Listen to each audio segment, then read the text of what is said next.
Premature ejaculation, the most common sexual dysfunction in men, with 1 out of 3 men lasting less than a minute after penetration, and 80 to 90% of men lasting less than 10 minutes after penetration. Meanwhile, the average woman takes 14 minutes, sometimes more, sometimes less, of consistent stimulation to orgasm vaginally. That is a massive problem for men and by result for women too, with the main reason being hypertension in the pelvic floor. Now, the pelvic floor is a group of muscles surrounding the anus and the genitals that control sexual function, bowel movements, and core stability. And a high majority of men are living with a chronically tight pelvic floor, myself in the past included. And here's a simple way to find out if that is you as well. I want you to simulate the feeling of pushing out urine.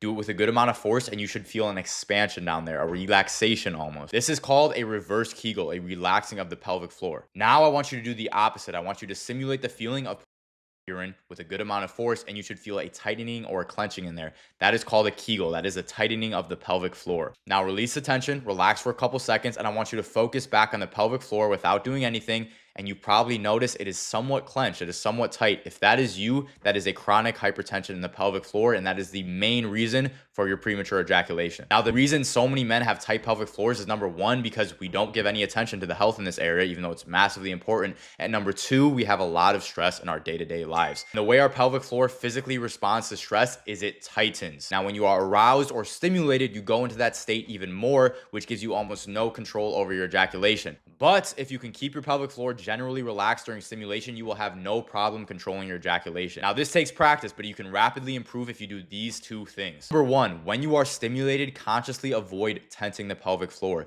You can do this by staying relaxed, taking big, deep breaths through the belly, and doing a reverse Kegel, which is the feeling of expansion or pushing out urine while you are being stimulated. Now, this is going to be difficult, especially if you spent most of your life tight in the pelvic floor. Now, this is where number two comes in, which is having a simple 5 to 10 minute daily pelvic floor stretching routine, which is going to release tension and move you closer to having a healthy pelvic floor, which not only is going to drastically improve your sex life, but also reduce the unhealthy response of turning your mental stress into physical stress as well. So DM me Stretch, and I will send you a 5-minute simple daily routine you can do to help you gain full control in bed.